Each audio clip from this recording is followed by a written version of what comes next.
Hello बच्चों, सार्वजनिक CBSE foundation में आपका स्वागत है। जैसे कि आपको पता है कि हम लोग क्लास 10th सीबीएसई के सिविक्स बुक का चैप्टर नंबर फर्स्ट हम लोग कर रहे हैं, जिसमें हमने 2 लेक्चर ऑलरेडी पूरा कर चुके हैं। आज मेरा ये तीसरा लेक्चर है, ठीक ना। और इस तीसरे लेक्चर में आज का हम लोग का टॉपिक होगा, ठीक ना। आज का हमारा टॉपिक होगा एकोमोडेशन इन बेल्जियम। सबसे पहले हम समझेंगे कि एकोमोडेशन इन बेल्जियम क्या होता है। जैसे लेक्चर फर्स्ट में हमने बेल्जियम के बारे में पढ़ा था। अगर आप लेक्चर फर्स्ट नहीं देखे हैं तो आप डेफिनेटली जो है उस चैप्टर को देखें, यहाँ पे बेहतर तरीके से समझ में आएगा, ठीक ना। तो इसमें हमने बताया था कि जो बेल्जियम है, ठीक ना, बेल्जियम में इतनी कंपोजिशन कैसी थी और वहाँ जातीयता जटिलता कैसे थी, इन सारी चीजों के बारे में विथ मैप हमने बताया था, ठीक ना, उस चैप्टर में। इस टॉपिक में हम पढ़ेंगे एकोमोडेशन इन बेल्जियम। अब बेल्जियम में इतनी कंपोजिशन इतनी ज्यादा हाई थी कि वहां पे जो है डिससेटिस्फेक्शन होने लगी थी, यहाँ पे काफी ज्यादा तनाव जनरेट होने लग रहा था। उसको जो है, ठीक ना, उन्होंने श्रीलंका बेल्जियम सरकार ने, ठीक ना, कैसे उनको एकोमोडेट किया, मतलब वहां पे तालमेल कैसे बैठाया, इसी के बारे में हम लोग आज इस टॉपिक में पढ़ेंगे। कहने का मतलब है कि बेल्जियम में इतनी कंपोजिशन में तालमेल कैसे हुई, ठीक ना, मतलब उनमें जो है एज ए बैलेंस कैसे हुआ, इसके बारे में हम लोग इस टॉपिक में पढ़ेंगे, ठीक ना। और टॉपिक का क्या नाम है? बेल्जियम एकोमोडेशन इन बेल्जियम, ठीक है।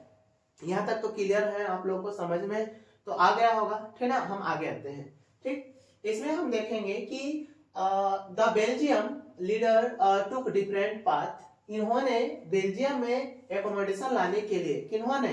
बेल्जियम के लीडर ने, बेल्जियम के लीडर ने, ठीक ना, बेल्जियम में इतनी कंपोजिशन को खत्म करना और शांति व्यवस्था बैलेंस करने के लिए इन्होंने बहुत सारे तरीका अपनाया, ठीक ना। क्या अपनाया इन्होंने? बहुत सारे तरीका अपनाया। इस तरीकाओं के माध्यम से, ठीक ना, पूरे बेल्जियम में, ठीक ना, शांति व्यवस्था बनती है और वहां के लोगों के बीच में तालमेल स्टेब्लिश होती है।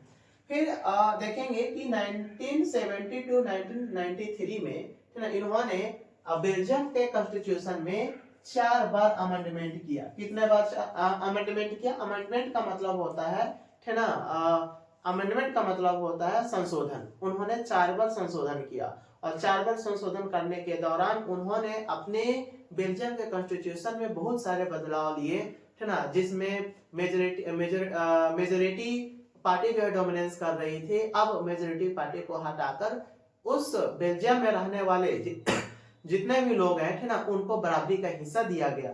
और ये अमेंडमेंट कब हुए, ठीक ना? तो ये अमेंडमेंट 1970 टू 1993 के दौरान पूरे बेल्जियम के कॉन्स्टिट्यूशन में 4 बार अमेंडमेंट होती है। इसका पर्पस ये था कि they recognised the existence of the regional differences and cultural diversity. इसका पर्पस ये था कि जितने भी बेल्जियम में अलग अलग जो है डाइवर्सिटी और रीजनल डिफरेंसेस थे, उन सारे रीजनल डिफरेंसेस को रिकॉग्नाइज में लाना बेल्जियम में और बेल्जियम के कॉन्स्टिट्यूशन में एग्जिस्ट कराना, ठीक ना, ये इनका पर्पस था। कौन सी पर्पस, ठीक ना? तो ये पर्पस था, ठीक ना, 1970 टू 1993 के दौरान 4 बार अमेंडमेंट के द्वारा ये सारे की चीज किए गए। अब हम लोग नेक्स्ट टॉपिक पढ़ेंगे, ठीक ना, फीचर्स ऑफ बेल्जियम मॉडल। ये जो है बेल्जियम मॉडल, जिन्होंने, ठीक ना, इस 1970 टू 1993 के दौरान उन्होंने, ठीक ना, बेल्जियम जो कॉन्स्टिट्यूशन जो मॉडल अपनाया, ये जो मॉडल, ठीक ना, पूरे यूरोप में काफी ज्यादा फेमस रहा। पूरे यूरोप में क्या रहा? ये काफी ज्यादा फेमस रहा। इस फेमस में, ठीक ना, हमने ये देखा कि, ठीक ना, क्योंकि यहाँ इस मॉडल को देखकर, बेल्जियम के एकोमोडेशन मॉडल को देखकर पूरे यूरोप जो है इससे इंस्पायर रहा। इसी के बारे में हम लोग पढ़ेंगे। जैसे कि constitution prescribes that the number of the Dutch and French speaking minister shall be equal in central government. That means यहाँ पे जितने भी जो है कॉन्स्टिट्यूशन बने, किसके दौरान? 1970 टू 1993 के दौरान, ठीक ना, 4 बार अमेंडमेंट किए। इस अमेंडमेंट में उन्होंने, ठीक ना, कॉन्स्टिट्यूशन में बहुत सारे बदलाव लाए और, ठीक ना, इसमें डच और फ्रेंच स्पीकिंग जो पीपल थे, इनको कैबिनेट में, ठीक ना, गवर्नमेंट में, सेंट्रल गवर्नमेंट में लाया गया और सभी को जो है इक्वल राइट्स दिए गए, इक्वली ट्रीट किए गए। किसको इक्वली ट्रीट किए गए? जैसे कि बेल्जियम में जो इथनिक कंपोजिशन थी वो किसके आधार पर था, भाषा के आधार पर था, जिसमें डच और फ्रेंच बोलने वाले लोग है ना, इसमें जो है ज्यादातर इनके बीच है ना कंट्रास्ट होता था, ये डिससेटिस्फाइड रहते थे। तो इसी को देखते हुए उन्होंने है ना सेंट्रल गवर्नमेंट में इन दोनों को इक्वली पार्टिसिपेट कराया, जिसमें डच स्पीकिंग थे और फ्रेंच स्पीकिंग पीपल थे, ठीक है। फिर बोला है कि support for majority of members from each linguistic group, इस तरीके से जो बेल्जियम में जो majority group of the community था, चाहे मैं पूरे बेल्जियम की बात करूं, चाहे मैं है ना ब्रुसेल्स कैपिटल सिटी की मैं बात करूं, दोनों जगह पे मेजोरिटी के द्वारा है ना माइनॉरिटी को जो है सपोर्ट किया गया, ठीक है। इस तरीके से दोनों जो है आपस में मिलकर काम करने लगे, ठीक। उसके बाद से हम देखेंगे कि no single community can make decision about unilaterally, करने का मतलब जिसके कारण से जैसे ही इनके बीच एकोमोडेशन हुए दोनों कम्युनिटी के बीच, तो कोई भी सिंगल कम्युनिटी है ना अगर डिसीजन लेनी है तो यूनिलैटरल डिसीजन नहीं ले रही थी। क्यों? क्योंकि सारे लोग अब तालमेल बैठाकर एकोमोडेशन में होकर डिसीजन लेते थे, इसीलिए सिंगल जो है ना कम्युनिटी थी वो डिसीजन नहीं ले पाती थी, है ना, या नहीं ले सकती थी, ठीक है। अब हम यहाँ पे बेल्जियम का सेंट्रल गवर्नमेंट की मैं बात करूँ तो इस सेंट्रल गवर्नमेंट में क्या मेंशन किए गए हैं, तो जो सेंट्रल गवर्नमेंट है ना ये अपने पावर को शेयर करता है किसको, स्टेट गवर्नमेंट को। किसको शेयर करता है? स्टेट गवर्नमेंट को, जिसके कारण से यहाँ पे पावर का क्या हुआ, डिसेंट्रलाइजेशन हुआ, जिसके कारण से पावर का क्या हुआ, डिसेंट्रलाइजेशन हुआ। जैसे पावर का डिसेंट्रलाइजेशन हुआ है ना, तो वहां पे और ज्यादा है ना एडमिनिस्ट्रेशन बेहतर ढंग से चलने लगी, ठीक। इसीलिए इन्होंने state government are not subordinate to the central government, इस तरीके से जो है उन्होंने है ना उसको बनाया कि जो स्टेट गवर्नमेंट है ना वो सेंट्रल गवर्नमेंट का सबऑर्डिनेट नहीं होगा।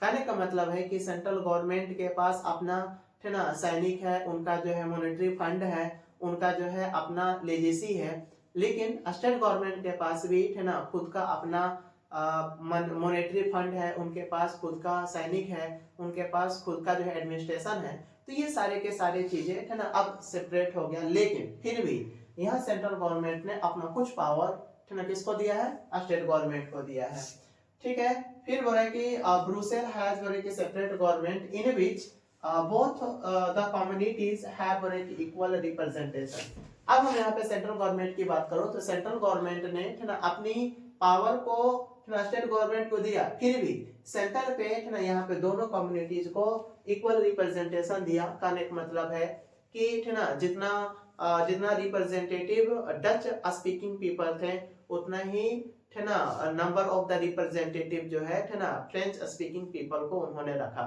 जिसके कारण से वहां पे तालमेल बेहतर ढंग से बना, ठीक है। आगे पुनः देखोगे कि जो फ्रेंच स्पीकिंग जो पीपल थे, इसीलिए हम यहाँ पे बोल सकते हैं कि जो फ्रेंच स्पीकिंग जो पीपल है और जो डच स्पीकिंग पीपल है ये दोनों बराबर रखा गया, कहाँ पे, बेल्जियम के पार्लियामेंट में, ठीक है। उसके बाद हम देखेंगे central government and state government exist here but here is a third kind of government. मतलब अब पूरे बेल्जियम में दो प्रकार के गवर्नमेंट एग्जिस्ट कर रही थी, कौन कौन से, तो सेंट्रल गवर्नमेंट और स्टेट गवर्नमेंट। लेकिन एक तीसरे प्रकार का भी गवर्नमेंट यहाँ पे लाया गया, जिसको क्या बोला गया है ना, कम्युनिटी गवर्नमेंट। क्या बोला गया? Community government. इस कम्युनिटी गवर्नमेंट को है ना जो पावर सेंट्रल स्टेट दोनों के द्वारा, मतलब स्टेट गवर्नमेंट के द्वारा दिए गए, किसके द्वारा दिए गए, स्टेट गवर्नमेंट के द्वारा दिए गए। अब पूरे बेल्जियम में तीन प्रकार के गवर्नमेंट काम कर रहे हैं। कितने प्रकार के काम कर रहे हैं? तीन प्रकार के। कौन कौन से? एक तो सेंट्रल गवर्नमेंट, दूसरा स्टेट गवर्नमेंट और तीसरा कम्युनिटी गवर्नमेंट, है ना, जिसको हम लोग यहाँ पे लोकल गवर्नमेंट भी बोल सकते हैं। कहाँ का? बेल्जियम का। इस कम्युनिटी गवर्नमेंट में जो है ना इलेक्टेड पीपल के पास जो पावर मिलता था, यह पावर का उपयोग जो है regarding cultural, educational and language related issues, मतलब इस कम्युनिटी गवर्नमेंट जो इलेक्टेड पीपल को जो पावर उन्होंने दिया, ये पावर का उपयोग किस रिगार्डिंग वो कर रहे थे, तो कल्चरल, एजुकेशनल एंड कि लैंग्वेज रिलेटेड इश्यू को सुलझाने के लिए वो इस पावर का उपयोग किया करते थे। Belgian model very complicated when many countries of the Europe came together to form the European union. इस तरीके से जो है जो बेल्जियन मॉडल था वो काफी ज्यादा कॉम्प्लिकेटेड था, लेकिन थे ना यहाँ पे यूरोप के बहुत सारे लोग उनके साथ दिए और साथ देने के दौरान उन्होंने थे ना पूरे यूरोप में यूरोपियन यूनियन बनाया, पूरे यूरोप में यूरोपियन यूनियन बनाया। और इस यूरोपियन यूनियन का जो हेडक्वार्टर किसको चुना गया, हेडक्वार्टर किसको चुना गया, ब्रुसेल पे चुना गया, है ना। किसको हेडक्वार्टर बनाया गया, ब्रुसेल को बनाया गया। रीजन ये था कि ये पहला जो है बेल्जियन मॉडल था जो कि पूरे यूरोप में पूरे यूरोप के साथ साथ पूरे वर्ल्ड में काफी ज्यादा पॉपुलर रहा। इसीलिए है ना यहाँ पे यूरोपियन यूनियन का हेडक्वार्टर किसको चुना गया, है ना, ब्रुसेल को चुना गया। इस प्रकार से जो है यहाँ पे ये टॉपिक है ना समाप्त होते हैं। इनके हम अगले स्लाइड में इसके हम लोग नेक्स्ट टॉपिक करेंगे, ठीक है। जैसे कि हमने पिछले स्लाइड में जहां से हमने छोड़ा था उससे हम लोग आगे आएंगे, ठीक है। और अगला टॉपिक अभी का ये है कि why power sharing is desirable, ठीक है ना। Why power sharing is desirable, ठीक है ना। पावर शेयरिंग क्यों इच्छुक है या पावर शेयरिंग क्यों डिजायर है ना, इसके बारे में हम लोग पढ़ेंगे। पावर शेयरिंग क्यों जरूरी है ना, क्यों वांछनीय है, इसके बारे में हम लोग इसमें पढ़ेंगे, ठीक है।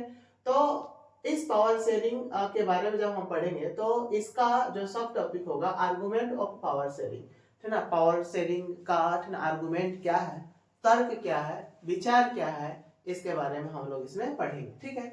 तो पावर शेयरिंग का हम अगर तर्क की बात करें, है ना, तो पावर शेयरिंग को हमने आर्गुमेंट, पावर शेयरिंग का आर्गुमेंट को हमने दो भागों में बांटा। पहला है कि प्रूडेंशियल, है ना, पहला हमने किसे बांटा, प्रूडेंशियल, और दूसरा को हमने बांटा कि मोरल, है ना। प्रूडेंशियल को हम विवेकपूर्ण बोलेंगे और मोरल को हम नैतिक बोलेंगे, ठीक है।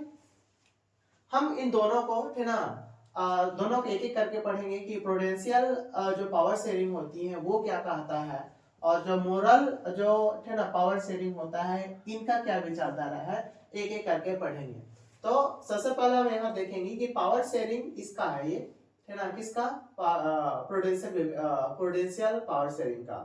Power sharing will bring out better outcome. जो प्रूडेंशियल जो पावर शेयरिंग है आर्गुमेंट का, प्रूडेंशियल पावर शेयरिंग जो कि है ना पावर शेयरिंग को का जो है ना वो बेटर आउटकम लेकर आता है। क्या लेकर आता है, बेटर आउटकम लेकर आता है। लेकिन मोरल में हम देखेंगे, ये है मोरल का, लेकिन मोरल में देखेंगे emphasis value of power sharing, ये तो बेटर आउटकम लेकर आता है। लेकिन ना मोरल जो है, मोरल पावर शेयरिंग, ये पावर शेयरिंग का वैल्यू को एम्फेसिस करता है, मतलब उसको बढ़ावा देने का काम करता है ना, इनहेंस करता है, हम बोल सकते हैं, ठीक है। अब हम एक एक करके पढ़ते हैं कि प्रूडेंशियल क्या होता है और मोरल क्या होता है। तो पहला जो टॉपिक होगा अभी का हमारा प्रूडेंशियल होगा। तो प्रूडेंशियल में हम जानेंगे कि power sharing is good, power sharing is good because it helps to reduce the possibility of conflict between, है ना, सोशल ग्रुप। जो पावर शेयरिंग जो है हमारे लिए अच्छा तो है,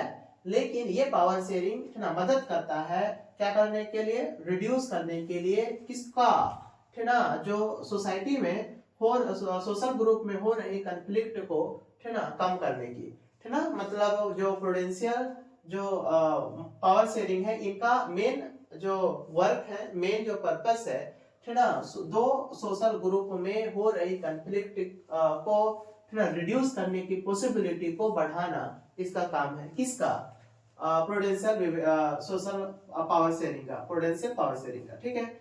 जैसे कि हमने यहाँ लिखा कि जो सोशल कॉन्फ्लिक्ट है ना, ये लीड करता है। जैसे सोशल कॉन्फ्लिक्ट होता है तो डेफिनेटली यहाँ पे दो आउटकम निकलकर सामने आता है। पहला वायलेंस होना, है ना, मतलब अत्यधिक जो है ना उग्र होना, और दूसरा है कि जैसे ही ऐसा होगा तो पॉलिटिकल इनस्टेबिलिटी देखने को मिलेगा। पॉलिटिकल इनस्टेबिलिटी कहने का मतलब ये है कि राजनीतिक अस्थिरता, जो कि है ना हमेशा कभी सरकार गिरेगी तो कभी सरकार उठेगी, ये जो है इनके बीच हमेशा है ना अप डाउन है ना होते रहेंगी। इसी को क्या बोला गया है, पॉलिटिकल इनस्टेबिलिटी। ओके, तो यहाँ पे हमने प्रूडेंशियल देखा, है ना, तो प्रूडेंशियल यहाँ पे पूरी तरीके से समाप्त हो गया। इसमें अगर आपको दिक्कत है या आपको प्रॉब्लम है तो आप यहाँ पे पूछ सकते हो, ठीक है। समझ में आया, चले आगे। चलो तो अब हम पढ़ते हैं मोरल। किसके बारे में पढ़ेंगे? मोरल। मोरल क्या होता है? जैसे कि यहाँ पे आपको मैंने बताया नैतिक होता है ना। Power sharing is the spirit of democracy. हम मोरल को है ना, नैतिक को, नैतिक पावर शेयरिंग को हम बोल सकते हैं कि ये लोकतंत्र की है ना आत्मा है, ये लोकतंत्र की भावना है। कौन?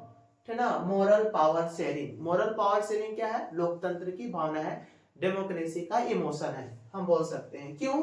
People have a right to be consult on variety how they are to govern. क्योंकि जो है लोग यहाँ से कंसल्ट कर सकते हैं, उनसे मिल सकते हैं कि सरकार जो है ना कैसे गवर्न करती है या सरकार जो है कैसे चलती है। इसके जानकारी के लिए उनके साथ जो है वो कंसल्ट कर सकते हैं, उनके रिप्रेजेंटेटिव को, और सरकार में क्या चल रही है ना अपने रिप्रेजेंटेटिव से ये जान सकता है। और ये है ना, ये तर्क कौन देता है ना? मोरल पावर शेयरिंग देता है ना। ये आर्गुमेंट कौन देता है? तो मोरल पावर शेयरिंग हमें ये आर्गुमेंट देता है कि सरकार कैसे चलेगी। हम पूछताछ करने के लिए अपने रिप्रेजेंटेटिव से मिल सकते हैं, कंसल्ट कर सकते हैं।